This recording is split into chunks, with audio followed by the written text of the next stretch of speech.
Okay. Hello, everyone, and welcome to Mer Hersoner podcast, season 3, episode 18, where we are live on YouTube and Facebook.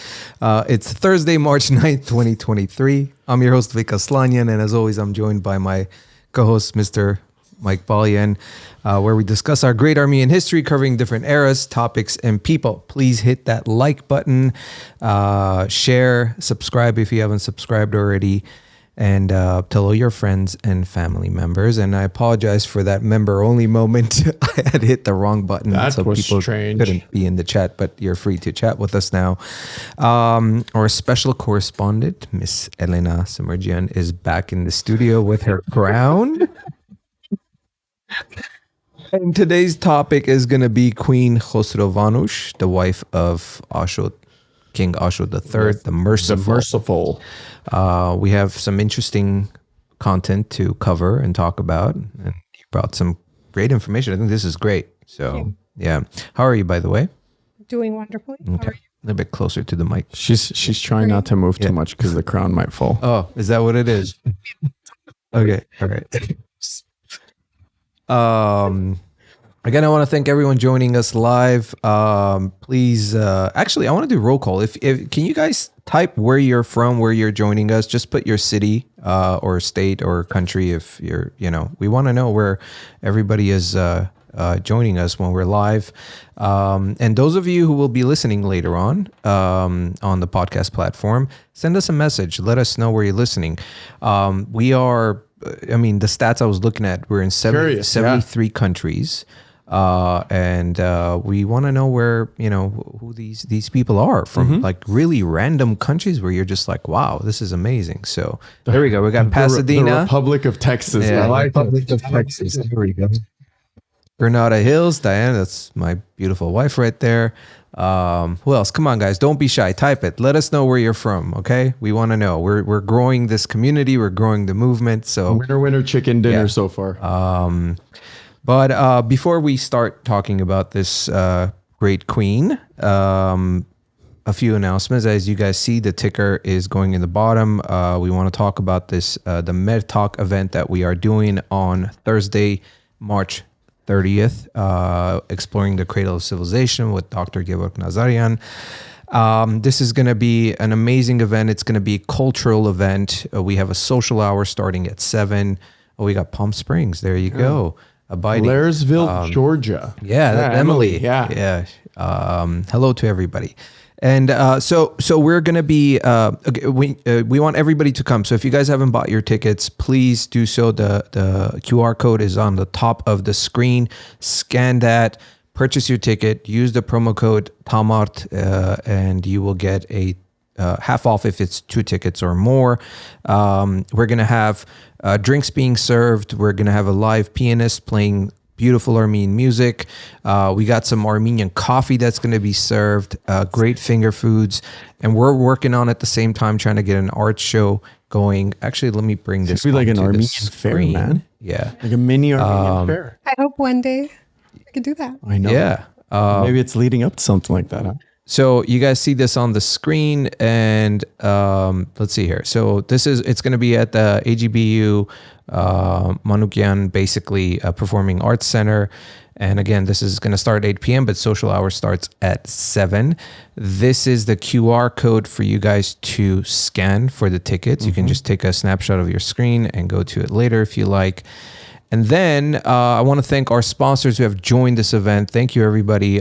Knees Printing, who is helping us with all the prints. Crystal Bartenders, who will be bartending during that social hour. I want to thank Nazarian Law Group, who's sponsoring, helping us to cover the cost of the filming that we're going to be doing. Armin Living, they're another sponsor. They're a wholesale company that does beautiful, beautiful furniture. They're a great friend to us. Yes. And amazing people. And then Armo Coffee, she is. They're gonna be. Love that. I know, and it's gonna be the whole setup is with like the taras and everything, and they actually make the coffee with the hot sand, which is really cool. So So again, I want to thank all the sponsors who are joining us, and we have a couple of more who have reached out. They want to help as well, so we are thankful for that. And like I said, the whole idea is to make this a cultural event because we're going to be talking about the cradle of civilization of the Armenian Highlands. So and it's going to be a great talk, and you guys are going to enjoy this. We're going to have some amazing slides that are going to just blow your mind about the knowledge that this man has and everything he's going to present. The information that Gav's bringing. Yeah. What else? If you guys see my T-shirt, can you read it? Verified. Yeah, I love this T-shirt. I have to mention this. It's there's a great artist named RP Kirakorian who is a friend to the show, and she has a shop. And she makes amazing, beautiful art of I mean, I don't even describe it, but here's the QR code. Guys, go support her. Go to her website and purchase. She has T-shirts. She has she has bags. She has this great art that she creates of these beautiful women in the taras and everything. And she puts them on different mugs. I have the mugs. The mugs. She has towels. She has backpacks, I think. I mean, just beautiful stuff, T-shirts. But this one, it says, if you guys can see, it says "en normal." So, and I was like, I gotta have this shirt. This is awesome. Yeah. So, please, go support her, guys. She's amazing, and we're hoping she can possibly join us during maybe set up some kind of a booth or something. But yeah, so go to rpkrikorian.com and support her and what she's doing. So. All right. What else? I want to thank everybody who's been ordering the sculptures and using the promo code Artsakh, which gives you 10% off. And then we match that, and we also give it to we're going to give it to support our heroes, Armenia. I do want to mention, guys. Unfortunately, we got word that the cost of production of these marble sculptures is going to go up in April. So the last batches that we are selling. Basically what the next batch that's going to be coming, prices are going to go up a lot. So if you ever wanted to have these sculptures, any of them, go ahead and order them now. Number one, you're going to be helping us. Number two, you're going to be helping support our heroes. Because once it goes up, unfortunately, this is the reality we're living in with everything. And we're not sending them to China. Yeah. So,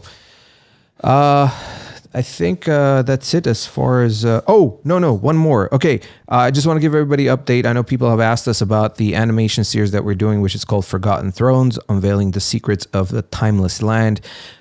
Pieces are coming together, guys. We're hoping to start production very soon. So, as soon as it's ready, we'll announce more things.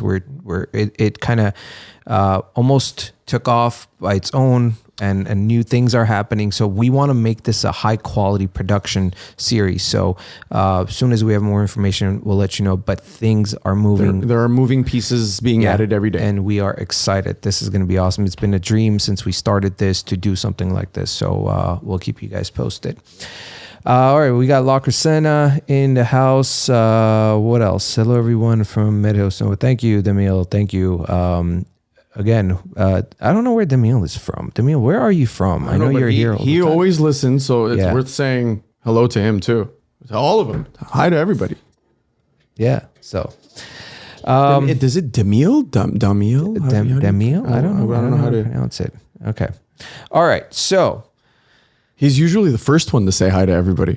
Yeah, that's right. That's right. He's a little bit late today. I think I had that members only. I want to censor. Sorry about that, by the way. Again, I accidentally had to hit the member only for the chat. But the way a lot of people ask us, how can we support you? Two ways, guys. You go to patreon.com/Mer Hersoner, become a Patreon. That's one way you can support us. The other way is becoming a member on YouTube, which is like $2.99 a month.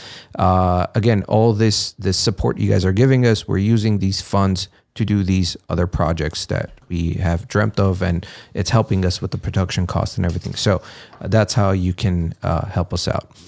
All right, enough of me talking. And are you ready? Yeah, she's just sitting there with her crown.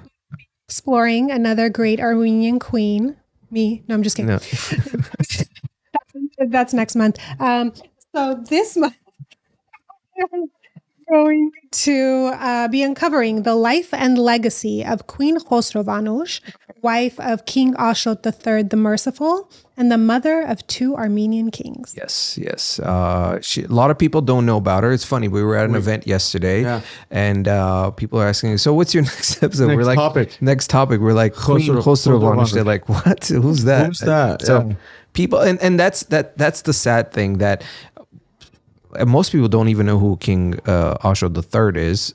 But on top of that, these great kings that we've covered, there were powerful women next to them that did amazing things. You know, it's good though. It's fine. Yep. That's why we're here, right? Yep. That's why we're here. That was the whole point of this. So we're going to share some pictures with everybody. So are you ready? I'm ready. Okay, let's go. All right. Let's bring this to the screen. All right, let's start. The First Lady of Ani and wife of King Ashot the Merciful, Queen Khosrovanush was known as a builder, creator, and initiator of good deeds. Together with her husband, they ruled the Bagratid Kingdom of Armenia from 952 to 977 CE. The Bagratid Kingdom was located in what is now eastern Turkey, Armenia, and Azerbaijan. Ashot the Merciful, also known as Ashot III, was an Armenian king who ruled the Bagratuni Kingdom during a time regarded as the golden age of Armenian history. Yeah. He was known for his compassion and generosity towards his subjects, hence the epithet the Merciful. During his reign, Ashot managed to maintain stability and expand the Bagratuni Kingdom's territories. He forged alliances with neighboring kingdoms and also managed to repel invasions by the Byzantine Empire and the Arab Caliphate. Ashot was also a patron of the arts and sciences, and his reign was marked by a flourishing of Armenian culture. He founded many churches and monasteries and was himself a prolific writer and scholar. His wife, Queen Khosrovanush, was regarded as being as creative and as kind-hearted as her husband. The queen left her own legacy as a builder of edifices throughout Armenia. Born in the 10th century, Queen Khosrovanush was a member of the famous Mamikonian noble family, which was one of the most prominent noble families in Armenia. Sorry, we got to do it. During the Bagratid period. Her father, Vasak Mamikonian, was a prominent nobleman in medieval Armenia who served in the Armenian army under King Ashot III. He was a descendant of and namesake of Vasak I Mamikonian, who died in 367. He was a famed Armenian military officer from the Mamikonian family who occupied the hereditary office of Sparapet of the Kingdom of Armenia under the Araxid king Arshak II, who reigned from 350 to 368. Vasak was also known for orchestrating many Armenian victories over the Sasanian army. A national hero, Vasak I was put to death in 367 by Sasanian king Shapur, following his capture by enemy forces. Yeah. I want to mention something that you said. Those of you, we have done an episode on Ashot the Merciful, which was 2 episodes ago. So if you guys haven't listened to that or watched it, go listen to it. It will really bring a lot of things into perspective, more context. As far as the Mamikonians go, obviously, you know, we have it every time we say Mamikonian. We've been talking about them for 1,000 years, guys. Yeah. So I just want to make sure everybody, they were like, what was that? You know? Well, yeah, and that's it's one of these. Yeah, we went through the whole Mamikonian period. You know, with starting with Vartan, then Vahan and Vasak, all these people. I really encourage everybody who hasn't watched or listened to those episodes to go back and listen to it. I know we have a lot of new listeners who are joining us, and they say, where should we start? Typically, it's best to start from the beginning, but you know, like I said, we're 67 episodes in. So, but in terms of the Mamikonians, I think we started hearing their name sometime in the 2nd century, and they began to come to prominence for those that don't know, timeline wise, and they have not gone away since. Yeah, and now we're into about the 11th century. Yeah, so about 900 years. Yeah, they've more or less. And the interesting is from the first time when you start hearing the Mamikonians, they've always been in that level of Naharat warriors. They were the go-to people, the go-to guys, let's say, when it came. Yeah. Yeah, they were like the night. There you go. Perfectly said. Yeah. So big fan of the Mamikonians. Me too. Yeah. We like them. Yeah. So one thing that actually struck me is that the Queen's father, the person that he's named after, his ancestor, Vasak I, is in 350 AD. And if you know that they are living and ruling in 950. Yeah. So that's 600 years of Armenian history and familial record that's remembered and passed down. And it just reminds me of the extent of the damage and robbery perpetrated by the Armenian genocide that just cut this root of genetic memory and identity. Yeah. Today, that's a good point. Today, we don't even know our ancestors' name from 100 years ago. Yeah. But in the 10th century, Armenians knew the name of their ancestors from 6 centuries ago. It's the cultural equivalent of burning the Library of Alexandria for us. Such invaluable information, just irreparably destroyed forever. And genocide, the definition is genetic, side is murder. But what is murder? It's the highest form of robbery, right? The robbery of life. Yeah. And this wiping the memory of those that remain is just, it really hit me. I was like, wow, we don't even, you and I could be related to each other somehow. We don't even know. Yeah.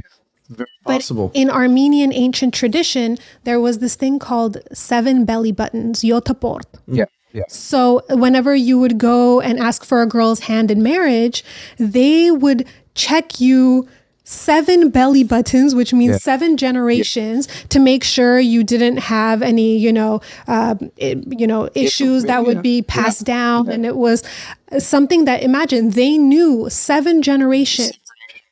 We don't even know 3. Yeah.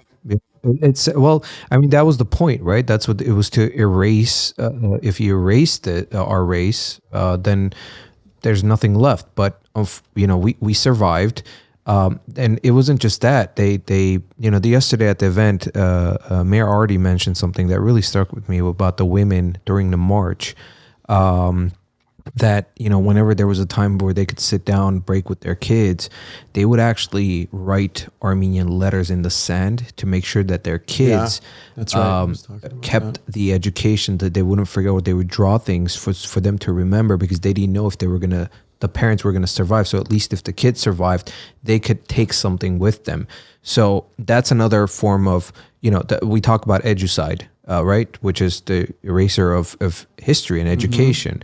That was another thing they tried to do, right? But yeah, it's funny with Mike Cunningham, when we did that, it's like you said, it's hard to go back and find out if we are connected to any of these prominent families. But at the same time, a lot of people don't know our last names are not correct, because Mine isn't definitely. Yeah, our last names are made up last names that at some point after the genocide and everything, it was just like whoever was from, and not just the genocide. You go to the Hamidian massacres, all this stuff. It was more like the prominent ones kept it, maybe some tweaks here and there, but if you were in metallurgy, it was something like Darchinyan or Demirchian, so forth. It was like, or what town you were from, that's how they do it. But realistically, all those people were somehow connected to some prominent family, right? And I don't know if there's a way to do that now. Well, especially from Western Armenia, it goes back to whenever, around the 11th centuries, whenever we were conquered by the Seljuks and the Turks. What happened was, I've talked about this before, is my last name, my ancestors are from Van. So Semerdj, Demerj, all of the ones that are DJ, those are Western Armenian. And these are Turkish words for the Jeza. The Jeza is basically just like whenever ISIS would come into a town, right? They give you 3 choices. Yeah. You either get your head cut off, you convert, or if and only if you have some kind of talent, you can practice your religion as a gavur. And you have to pay like a slave tax on whatever it is that you make. So my ancestors didn't want to get their head cut off. They didn't want to convert. So they agreed to pay a slave tax on their saddles. And Semerj actually means saddle maker in Turkish, and Yan is the Armenian. So the Turkish taxman would give you that. Kuyumjan means jewelry maker. Terzian is a sewer. So I'm not sure exactly what Demirjan is, but all of these are. I think Demirj is something with the horseshoe making or something like that. I could be wrong again. I'm not sure. Yeah, these are all talents and craftsmen that were able to keep being Armenian. And that's why so many Turks today that look like us are the Armenians who didn't have a talent, didn't get their head cut off, obviously, because they survived. They're the ones who converted. Yeah. So if you look like us, know that you are us. Yeah, very true. I want to thank again everybody for joining us live on this Thursday night on YouTube and Facebook. Guys, if you have any questions, feel free or chat amongst yourselves as you're listening. We like seeing people involved in the chats. So story time. They're mesmerized by the story time. And I hope everybody's enjoying the pictures we have on the screen. All right. Anyway, moving on to our favorite family. Yeah. Okay. The history of the Mamikonyan family itself spans over 1,000 years. Oh, wait a minute. Let me finish that sentence, bro. Wait. I got to do it right. Hold on. There you go. There we go. There you go. Okay. The family was known for its military prowess, political influence, and cultural contributions to Armenian society, as we've mentioned many, many times before. The origins of the Mamikonyans can be traced back to the early 4th century, when their ancestor, Saint Hovannes Mamikonyan, played a crucial role in the conversion of Armenia to Christianity. The family rose to prominence during the Arsacid dynasty when members of the Mamikonyan family held high-ranking positions, which they almost always have, in the dynasty, in the royal court and military. Many of us know the most famous member of the Mamikonyan family was Vartan Mamikonyan, who led the Armenian rebellion against Sasanian Persia in the 5th century. According to historian Stepanos Staronetsi, Khosrovanush Mamikonyan was a pious and virtuous woman who devoted herself to good works and charity. The royal couple ruled Armenia from their throne in the city of Ani in the 10th century. Located in western Armenia and known as the city of 1,001 churches, it too was lost after the Armenian genocide of 1915 and is now occupied by the Republic of Turkey, or Turkiye as they like to be referred to as now, right? It's still Turkey. I don't know. I still can't seem to get used to it. At its peak, it was the capital of the Bakraduni kingdom and served as an important center of commerce, culture, and religion. Under the rule of King Ashot and Queen Khosrovanush, Ani experienced a period of great prosperity and development. The city was adorned with many impressive buildings and monuments, including churches, palaces, and fortifications. Some of the most notable structures built during this period include the Church of St. Gregory of Tigran Honense, the Church of the Redeemer, and the Palace of Ashot III. Ani was also a center of learning and culture during Ashot III's reign. The city was home to many scholars, poets, and artists, and was renowned for its beautifully illuminated manuscripts and architectural achievements. However, Ani also experienced periods of conflict and invasion during this time. Of course, sitting right in the middle of the crossroads of trade for centuries, this is going to happen. It's bound to happen. I mean, it's one of the reasons why it blew up, right? The Byzantine Empire and the Arab Caliphate both launched attacks on the city, and there was also internal power struggles and rebellions within the Bakraduni kingdom. Yeah. In 957, the queen began the erection of the All Saviors Church within the monastic complex of Sanahin, which was completed in 966. The monastic complex of Sanahin is a medieval Armenian monastery located in the Lori province of Armenia. The monastery was founded in the 10th century and was an important center of learning and culture during the Middle Ages. Yeah. Now, it seems like there's a lot of the stuff we've talked about Ani before, and I know we've made mention of it recently because of some of the episodes that we've been doing leading up to this time period. Everything seems to have been focused around a sort of renaissance. Yeah. Art, right? science. Art, science, information, literature, whatever it was this boom of information. And it's funny if you go back, I think the minute we started covering from Sambat or Ashot Arachin and so forth, like, and I think it started, I don't know, would you agree if it started with Gagik Artsruni being around Van, yes. with in the Vaspurakan region. Yeah, we've talked about what he was doing around Van Alich and in literally in and around it. And I don't know if he was the one kind of who brought this whole renaissance that you're mentioning, as far as the arts and science. But it's got to start. If my memory serves me right, I feel like it kind of began from there, maybe a little bit earlier, and because we keep talking about every one of them, it's all about the arts, the sciences, the education. When we look at any history, not just ours, anything that's a renaissance or a rebirth of some sort comes from a dark period. And based on our history, I would say somewhere between the 6th to 8th, maybe going into 9th centuries, we were literally, and I hate to say it, owned by the Arabs. We didn't have anything. We just kind of, it sounded like we just survived, right? Yeah. Uprisings began to happen from different prominent families, fighting back against the caliphates. We start to figure out a way to pull some of those lands back and gain control.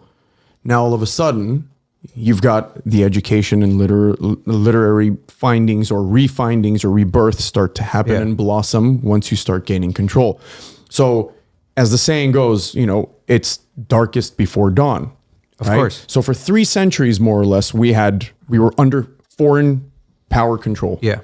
It's the same thing you could say about what we know in modern history about the Renaissance. Yeah. People came out of the medieval times, out of the, the Holy Wars, and a century later spawned the Renaissance. Yeah. You also need a certain level of stability and peace to be able to focus on the arts and the sciences. Because if you are in constant war and famine, you're not like painting. We got to get this stuff before we get bombed. Yeah, seriously. But I think also you have to keep in mind that every time they went through some kind of a battle, some kind of a war, they understood that education is so important and to pass on the code, like you said, right? How far did this go? And then from the genocide on, or the massacres when they started, there's nothing kept, right? There's nothing remembered, or we don't know much, at least the average person. So they understood from an early time that education is everything and needs to be passed on to everyone, not just royalty, everyone. This is actually something that I think is embedded in the Armenian DNA, because if you go back, Armenians had a god, Theed, which was the only god of science that you'll find anywhere, of like education and science. And then even before that, whenever you look at just, prehistoric Armenia with Karahunj, we were the first agriculturalists, and we built this sundial to know when to plant and harvest. Yeah. So, and even today, whenever I look at the anomalous amount of inventors that Armenia has per capita compared to, basically almost all the comforts of the modern world have an Armenian hand behind it. Of course. It's in the Armenian nature. And I think we talked about it before in the last episode that I was on, that, it's builders versus destroyers. And Armenians, for better or worse, we are obsessed with building and creating. And we go to different cities and we create them, we build them, we make them beautiful and safe. And then they're like, get out of here. Yeah. Basically, that's what I mean. It's unfortunate, but speaking of what you just mentioned, that's actually a portion of information that you're going to learn about when you come to our event on the 30th. So again, we're going to be covering the Cradle of Civilization and all these things that, I mean, that's a small, minute thing that you just mentioned. There's so much more that our culture, our generation that doesn't know about of like I said, from agriculture to crafting pretty much anything you can think of, you know? So you guys very please important. come by. He's one of the smartest men I've ever heard speak on Armenian history. And this is something that you can do that fights back against the Armenian genocide, because what we're doing here and what the guys have been doing for so long is trying to rebuild after the erasure, after that the cutting of that root of generations of progress. And I did some calculations. The king and queen ruled from the city of Ani and commissioned the All Saviors Church, which is located in Lori, Armenia. Okay. That is a distance of 180 kilometers. This is a time with no cars. So that is about 3 days on foot, according to Google Maps. Okay. And I'm sure, with horses, it's a bit faster. Apple Maps, it's about 4 days. it might take you to a different. So, with the horses, it's going to be a little faster, but it's truly remarkable. The vast swaths of land they were able to tend to and develop without any modern technology, no phones, no internet. And it really just... it's such a, it makes you realize how advanced they were, because our modern leaders have difficulty keeping and developing our border villages today with all the resources that we have at our disposal. A lot of our villages outside of Yerevan are in really bad shape. Many don't even have running water in the modern age. So it really makes you realize that even at such a, early point in history, what superior managers our ancient leaders were to be able to maintain, build, and grow the nation like that. Yeah. Don't make them like that anymore. I've said this before, and people think of history when we talk about the people in the past, centuries ago. They think these people were like, dummies or something. Like, it's like, you have no idea. I mean, look at all the castles they built. Look at and not just Armenians. In general, you look at it. Do you know what it took for them to do this stuff? So, I think we're also spoiled because we look at because technology has jumped so fast in the past, let's say 50 years, right? So we look at it like all these advancements, but at the end of the day, the basics of the true technology of agriculture, building, and this and that comes from ages ago. Yeah. We might have better cranes now and things like that, but those people weren't stupid. No, they weren't. And in many ways, they were much more advanced. I mean, look at Roman concrete. We still can't do that. And you know what I think is really, really beautiful that I've noticed in different podcasts whenever you guys are talking about the kings and the different treaties they go in. And back then, when a man gave his word, he would start a war to keep his word. Like a man's word is like, I gave my word. Like today it'll be like, okay, I gave my, it's like, okay, you're a dummy for believing me. I didn't post it on Instagram, so it's not official. But I think like sometimes whenever I think about like, these stories of, this king gave his word and he sacrificed himself and this and that to make sure the level of honor and what people would think of you and just, and I was like, to not be a kator was such it's so beautiful. And we have lost a lot of those things that honor in your word, the honor in what you create. So they weren't backwards. If anything, we might be a little more backwards today. Edgar says, let me put his comment on. When you're in Armenia, visit the village of Haykadzor in the Shirak region. You can see some of Ani's churches very close by. It's where the original Silk Road is. Yeah. Interesting. But actually, I have actually Good to know. been to Thanks, Edgar. Thanks, Edgar. I've actually been to the Sanain complex. My grandma is from Alaverdi, and she's from the royal Osnavakan family of the Shahverdians, and they have a special cemetery just for the Shahverdians in Alaverdi. So if you guys have a chance, whenever you go to Sanain, learn also about the Shahverdian family. Okay. My dad actually, because everyone had to serve in the Karmid Banak, right? Yeah. My dad served in Alaverdi for pretty much the whole 2 years. He had 2 or 3 years, I think. He stayed an extra year or something like that. Interesting. Yeah. It's really beautiful. It's a mountainous area. It's way up north. It's literally on the border of Georgia and Armenia, up north, more or less. Ish. Someone's phone is making noise. Again, I want to thank everyone who is joining us live on YouTube and Facebook. Thank you for the comments. Just to mention again, I'm going to say this over and over till this event, guys. I don't see any scans. Scan that QR code. Get your tickets, or else we're going to keep talking about the mommy gonyans. I'm going to be so tired talking. Oh, all right. Then. Drink? All right. All right. Okay, so let's continue with Queen Khosrovanush. Take it away. The All Saviors Church is one of the most important structures of the Sanain monastery complex. The church is a masterpiece of medieval Armenian architecture with intricate stone carvings and decorative elements. The All Saviors Church is a domed basilica, my favorite, with a central dome resting on 4 piers. The interior of the church is decorated with frescoes and carvings depicting scenes from the Bible and Armenian history. The monastery complex also includes several other important buildings, including the Saint Astvatsatzin Church, the Holy Mother of God Church, and the Bell Tower. The complex is surrounded by defensive walls and towers, which attest to its strategic importance during medieval times. The All Saviors Church is the largest and most important structure of the monastic complex, which was established by the Bagratuni princes and clergy in the 10th century.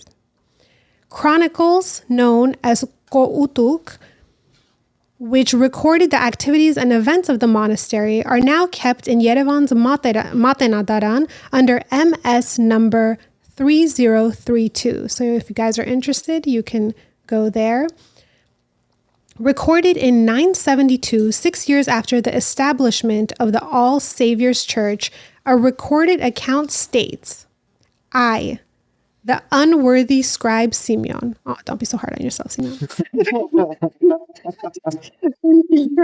In the year 420 of the Armenian era, in the newly built monastery that is called Sanain, by the orders of Hovannes, who was at the monastery 6 years ago at the time of its construction, which has been built by Queen Khosrovanush, the wife of the Armenian King of Kings Ashot, son of King Sambat Bagratuni.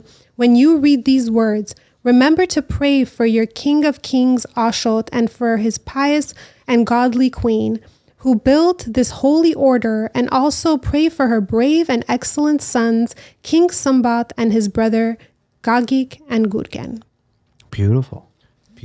Wow. You know what that reminded me of when I was reading the notes over earlier? When I'm singing? No. That was like in the dark chambers of my mind. Now you have to remind me of it. But no. Game of Thrones reference. Do you remember every time the short guy, whatever, I forgot, it's been a while, would introduce Khaleesi? Okay. There's like 900 names attached to her. Yeah. Right? Like it's a way of honoring, but there's like this, that, this, and that. Yeah. Just kept I'm going, telling you, going. most of the stuff from Game of Thrones is related to our history. I mean, even whenever I went to medieval times dinner and tournament, I was like, this is so much connections and I think for me at least, and I think you can agree too. Yeah. The more we start covering these content, and we're just like, have we seen this movie already? Like, what is going on? You know how they have like a Renaissance fair? Yeah. Right? Yeah. Maybe we should. Yeah, they have it in Santa Barbara, I think. Yeah. We should go. No, man. Dress up as Gagi Kartuni. We should. Maybe we should have like an Ani Maidakalak fair type of thing. Like, That's a great idea. right? A fair that just castles and Make him out of foam and paint him and What stuff. All the people like are dressed. and that's thought as and stuff like that, right? Like an Armenian Renaissance fair, but it's like the 10th or 11th century. How awesome would that be? Yeah, at the polo fields. Coachella move out. Polo fields, and then we have some, traditional music bumping and stuff. I mean, like bring back the feel of Ani Maidakalak. That would be so cool, right? Yeah. Old movie at the end of the night. Yeah. Oh my God, I love it. So a universe. Aline is saying, come to an SCA event. I don't know what that is, Aline. Can you? Send Aline us- is on Facebook, so those of you who are on us YouTube, information. yeah, I don't know. So, but yeah, continue. So to note on what you guys were saying of how education was so important, a university was eventually established within the Sanain complex. And the Sanain monastic complex quickly became a leading center of the kingdom of Tashi Joraket. During the reign of her son, King Sambat, he visited the complex built by his mother and father and grandfather. He gave a royal decree issued in the city of Ani for the raising of a bishopric seat there, which is an ornate throne of a bishop. Yeah. Nick, will you please read the king's decree? King's to my king voice. Do you need You need the crowd. Someone Me? All right. Yeah. I hope this doesn't fall while I'm reading this. By the will of the Almighty God, the Son, and the Holy Spirit, I, King of Armenia, Sambat Bagratuni, grandson of Universal and the great King Sambat, son of Ashot the Merciful, came for a holy pilgrimage in Sanahin, which has been built by my father and mother, Queen Khosrovanush. I saw that it was divine and regal and became of my admiration, gave the order of the establishment of the bishopric seat. Powerful King Sambat. Thank you. And the crown stayed on. Back. Yeah. That was a decree issued by King Sambat II in 979. Hey, 79. I was born in 79. Awesome. 1,000 years prior. Yeah. To both of our births. I felt it. It was like just 1,000 going through my millennia. Yeah. So cool stuff. All right. So the second largest undertaking of Queen Khosrovanush took place a decade after the establishment of the Sanahin. In 976, she began the erection of the Church of the Holy Cross and the first and the largest structure of the Harabat monastic complex, which is also located in Lori. The construction of the church took 15 years and was completed in 991. It was built by the young but renowned architect Tartad, we've mentioned him before, who would go on to gain fame as a world-renowned architect, building some of the most superb structures in the capital city of Ani. Right? Mm-hmm. The Harapat monastic complex became one of the most important centers of both spirituality and science in medieval Armenia, just like Sanahin. It was famous for institution of higher learning, where a number of famous medieval scholars taught and studied. Right? So these were like almost like a royal court university mixed together. Yeah, that's so cool. The monastery also contained an extensive library of scriptorium, where important manuscripts were composed, copied, stored, and studied. Erected for the blessed well-being of her children, the monastery of Harapat, or Harpat, I should say, as a modest monument, depicted the queen looking over his two sons, who would each go to rule as kings of Armenia. Symbolic. Yeah. Under the monument, there is an inscription with the name of Queen Khosrovanush. Several historical documents confirmed Queen Khosrovanush as one responsible of building of those two complexes. And Sir, we come with receipts. take it away, sir. Come with receipts. One of the historical documents that reads, in the year 400 of the Armenian era, 952, the holy king passed away, and the crown was taken up by his son Ashot, who was called the Merciful. In 413, he built the lesser walls of Ani, and his pious wife Khosrovanush built the glorious and holy monasteries of Sanahin and Haghbat. They died in the year 425 of the Armenian era 977, and were survived by their 3 sons, Sambat, Gagik, and Gurgen. We got more proof. Here we have more proof. Yeah. And this is in the Vartan Arwelti Yeah. in Universal History, I'm assuming page 48. Yeah. And Queen Khosrovanush built Haghbat in the year 417 of the Armenian era, 969.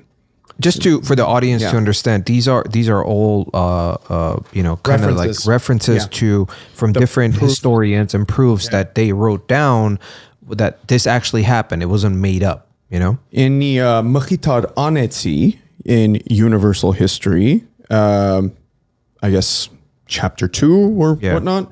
In the year 416 of the Armenian era, 968, Queen Khosrovanush, the wife of the king of kings, Ashot, built Haghbat and Sanahin. The latter was built 10 years prior to Haghbat. In a supplemental manuscript, Khosrovanush, the wife of Ashot the Merciful in Seurdi, built the wonderful Halbat and Sanahin for the blessed well-being of her sons, Gurgen, Sambat, and Gagik.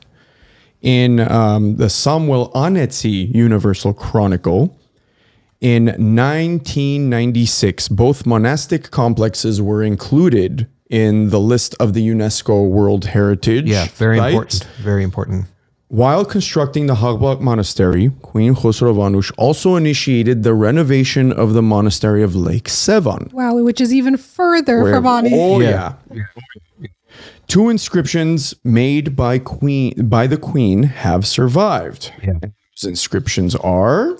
The first is an order of taxation. So she was also able to tax that far away. So I need you to channel Queen Khosrovanush. And there you go. In the year 420 of the Armenian era, in the name of our Lord, I, Queen Khosrovanush, have established in Tekor this taxation. It is in the name of the Holy Trinity. No one is permitted to abolish. Look at that on cue. She's on the screen. That's amazing. Spoiler alert. Yeah. They did abolish. That's just how things work, right? Yeah. So Queen Khosrovanush's inscription in Tekor, that is it. The second inscription is unfortunately damaged. It was made in 981 when Ashot the Merciful passed away, and the kingdom was now ruled by her son, King Sambat II. What can be deciphered from this inscription is, in the year 430 of the Armenian era, 928, in the name of our Lord, during the reign of Catholicos Ananias and son of King Ashot, God willed that I, Queen Khosrovanush, ordered, ... So these are the things that can be made out, but her name is there. Yeah. So this is just all historical record of her existence and contribution. Yeah. By the way, I want to mention something. So all this information, guys, that we have, obviously, we have help from Gevorg Nazarian who provided. But this specifically, if you guys want to learn about these amazing queens, there is a book called The 10 Most Outstanding Queens of Armenia. It is on Amazon. You should get it. I have it. You have it. You have it. And there's actually amazing illustrations. Yeah, there's actually 10 most outstanding kings as well. You should get both of them. Worth every penny. The original books were done in Armenian, and then it was translated by Gevorg. Yeah, Gevorg Nazarian. So definitely get them. So all this information we're getting are from these books and some other stuff that was given to us. But again, we will cover most of the queens in that book, but if you like to read, Unfortunately, there's no audio book, but there's some amazing pictures. So when we were talking about this, there's great pictures in that book showing some really of this nice stuff. illustrations in that book. Yeah, really nice. A lot of great. And there is that stone right there of showing. Yeah, there it is. Yeah, when we talked about One of the references. Hofbad monastery. Yeah, sure. That's basically depicting Queen Khosrovanush and I guess looking up to her sons, I think, or something like that. But the time and manner of the death of this great queen is unknown to history, but what lives on forever is her legacy of architecture, devotion to spirituality and education, and the love for her family and her nation of Armenia. She was survived by her 5 children, Sambat II, Ashot's successor as king of the Bagratuni kingdom, Gurgen, a prince who served as the governor of several Armenian provinces and king after the death of his brother, Gagik, a prince who was also a prominent military commander, Sahak, a prince who was known for his religious piety and became a bishop, Miriam, a princess who was known for her charitable works and religious devotion.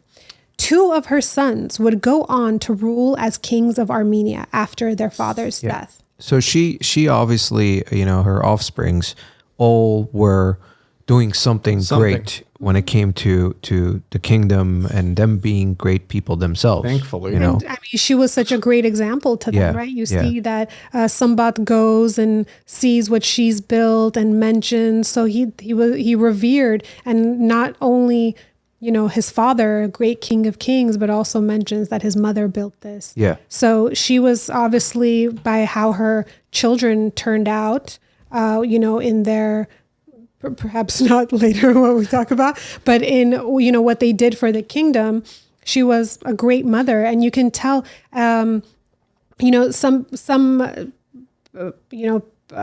cultures sacrifice for the well-being of her children. She built for the well-being of her children. Yeah, that's a good point. Yeah, that's a great point, actually. I think is so beautiful. So 2 of her sons would go on to become kings of Armenia after their father's death. After the death of King Ashot the Merciful in 977, oldest and heir to the throne, Sambat II succeeded him as king of Armenia. He was remembered for his efforts to promote peace and stability in the region, as well as his support for the arts and culture. He was known to be a generous patron of the church, and he oversaw the construction of several important religious buildings, including the Cathedral of Ani and the Monastery of Tatev. Despite his many accomplishments, Sambat II's reign was not without challenges. He faced opposition from various factions within his kingdom and was eventually assassinated in 989 by a group of dissident nobles. If you guys go this entire cluster that we covered and everything that happened within, like you said, the internal turmoil within Armenia and that title King of Kings, which constantly is mentioned, and unfortunately a lot of great men fell for that. I blame Yusuf. Fell for the division that Yusuf brought, which was handing over crowns and falsely. I might joke about it a lot, but it's true. It's true. He falsely recognized these men as king of kings. It was a form of bribery. Yeah, and bribing them, and these people, these men were intoxicated by that fake power, and unfortunately that caused so much turmoil, and not just with Ashot the Merciful, even kings before. You constantly see this happening, which is very unfortunate.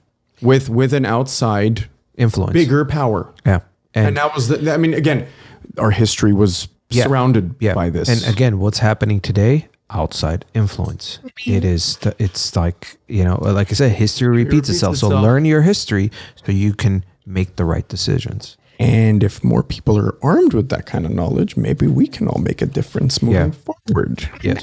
I think that really hits at the root of these problems that we keep having. And it's the most base emotion of humanity, jealousy, and that greed for power of, I'm the king and you're the king. All chiefs know Indians.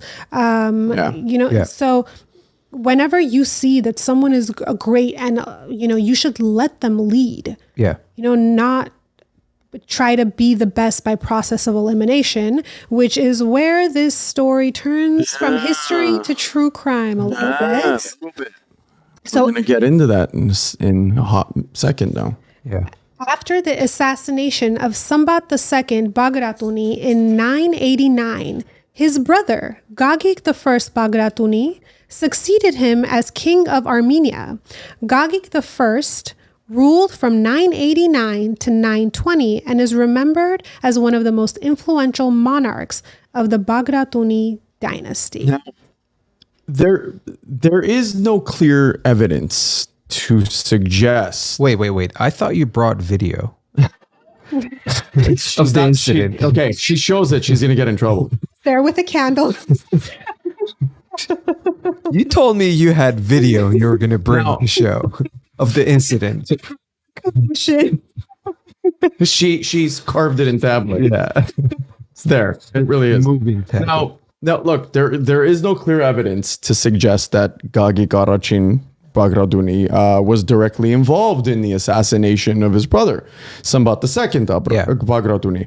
However, it is known that there was a power struggle between the two. We've talked about this plenty of times before. The heir and the spare. Of course. I mean, we've talked about it was more or less three kingdoms. Yeah. It really was. Yeah. One person was a king, another person was a king, another person was a king. It was like then you had the king of kings. It was like Ashot was saying, okay, I'll recognize you as the king of this region, but you have to recognize me as king of kings. Like it was like this give and take going back. It's like a business deal. Governor. Yeah. Person's the president, but he's like, I want to be vice president. Yeah. Well, I want to be known as king too. Yeah. That's the way it was. Yeah. I want to be known Vice as king. Too. Yeah. Atori Karib. Yeah. Of this day. Oh yeah. Yeah. Now, interestingly enough, according to the historical records, we've talked about this before. There was a group of conspirators that assassinated Sambat II, right? We've mentioned it briefly. We've never really gone into it because, again, this is not exactly fully concrete evidence. Or concretely known. Yeah. Okay. Since Gagik I was the beneficiary of the assassination, as we would know, he succeeded Sambat II as king of Armenia, and suspicions would obviously, the conspiracy theorists. Yeah. Honestly, of the time.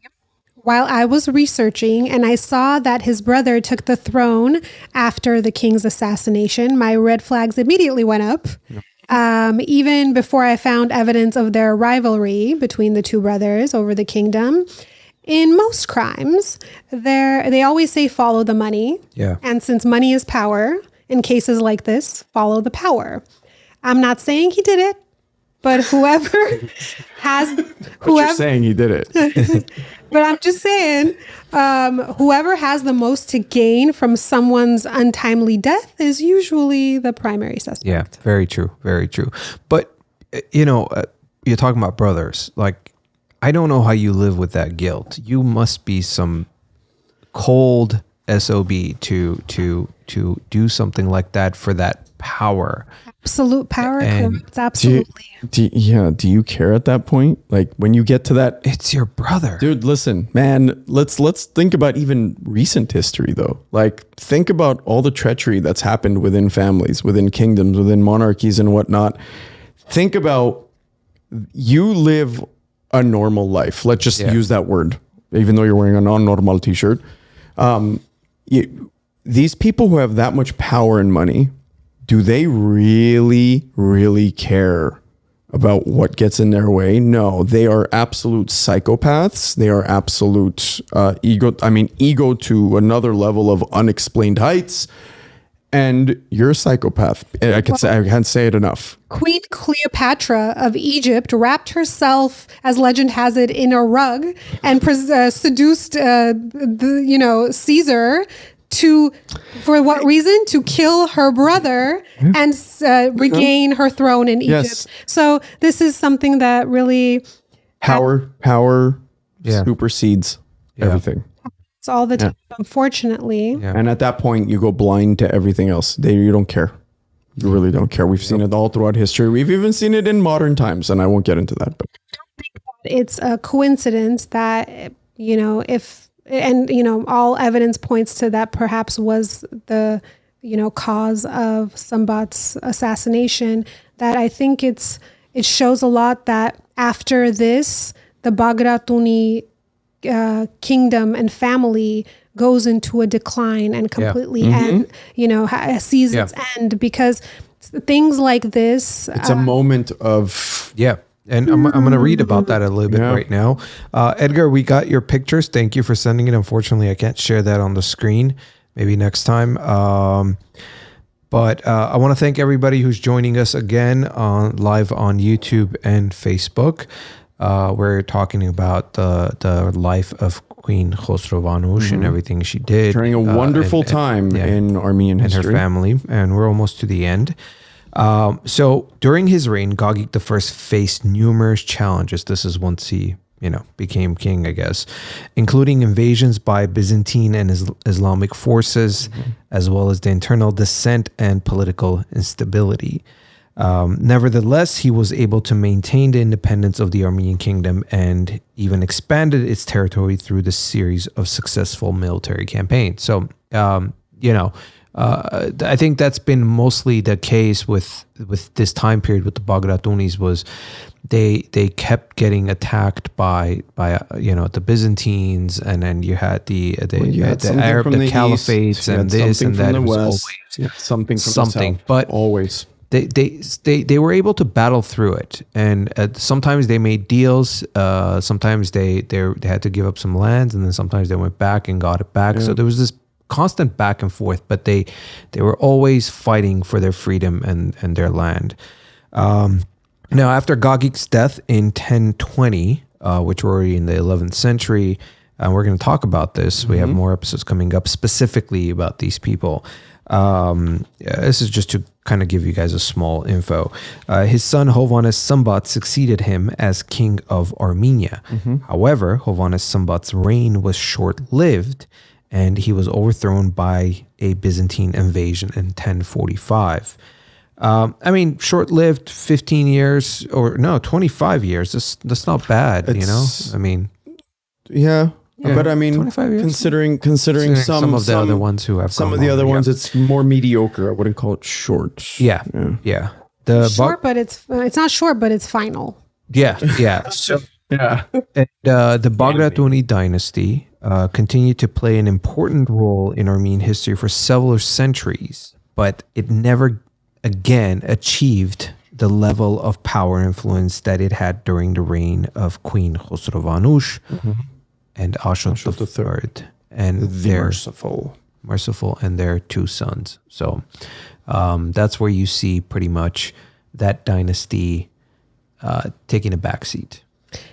Because whenever I see this, that, King Sambat was, such a great military leader. And when you get rid of your brother who, or your uncle who could have really been of help to you while the enemy is attacking you. But they didn't think that way. Exactly. It's always in Armenian history. We fight with each other while the wolves outside laugh. And we, say, conquer each other, and then they conquer us. They just wait. They just wait until they find that perfect moment, and they strike. Yeah.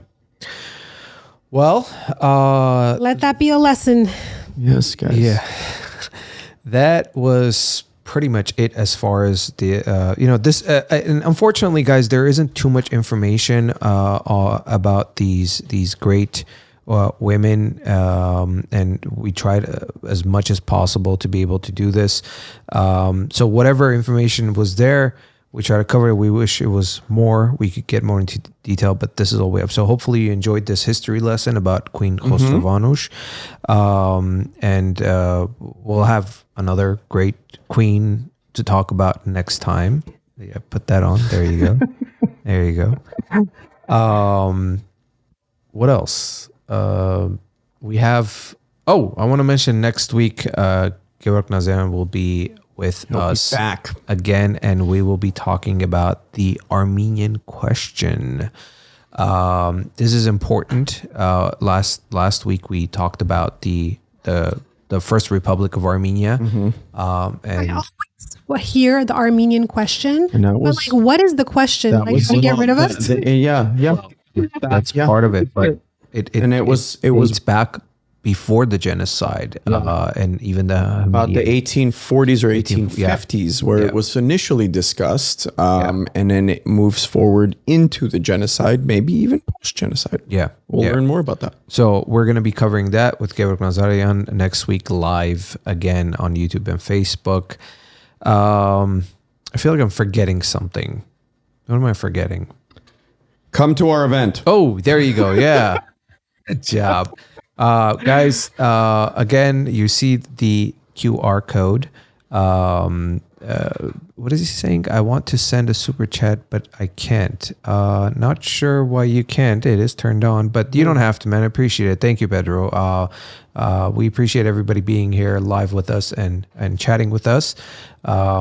This was a little bit shorter one than where we used to, but it's fine. It's okay. But yeah, the QR code again is on the screen. Go ahead and scan that and or take a screenshot and join us on March 30th. If you're going to be in the LA area, this is happening in Pasadena. Okay. I'll be there. Come on down. Come on down. If you're local, if you're in town, come on down. It's going to be a great time. Yeah. Anything you want to mention before we call it a night? I tried to get all the information that I possibly could. Unfortunately, because like we mentioned with our, the erasure of our history, there isn't as much to be found as with, Western European royalty. But I think it's so important that we rebuild and reiterate all the information that we do have, because it really is the backbone of our culture. And this is our, revenge to Information. Yes, information. And that's what they tried to erase. Genetics, what is it? It's an information code, right? Our history is information. So what they tried to do is erase this information, and we are now codifying it in a modern way to make sure that it lives on forever and it cannot be erased, and that everybody knows how ancient we were and that the truth is on our side. Yeah. Well, Truth is the most powerful weapon. well said. The truth is the truth is the truth. You can't be mad at the truth. Yeah. Well, Elena John, thank you so much for joining us tonight. Thank you for the information you brought for us. It was very insightful, and we learned something about one of our great queens, and we hope you guys did as well. Susan, come on down. Yeah, Susan's going to be, she said she's going to get Tix to join us. And what was I keep losing my concentration. I don't know why, but I'm trying to. We already covered the event. We already covered the event. Okay. Follow us on Instagram, guys. We're doing a lot more posts there as far as what's happening, all the projects we're doing and things like that. So that's at Mer Hersoner. If you want to support us, like I said before in the beginning, there's two ways. Patreon.com/Mer Hersoner. Become a Patreon. It starts at $5, or you can become a member on YouTube. Hit that membership button that you see on the under the video, and it starts at $2.99. That helps us support us by purchasing our sculptures. Like I said, we have that promotion going on, which is the word Artsakh gets you 10% off, and we're also donating. We're matching that and donating it to support our heroes, a great organization who's, by the way, is going to be at the event. So this is a joint thing that we're doing as well. And besides that, as we always say, respect one another. Love one another. Until the next episode, take care of yourselves.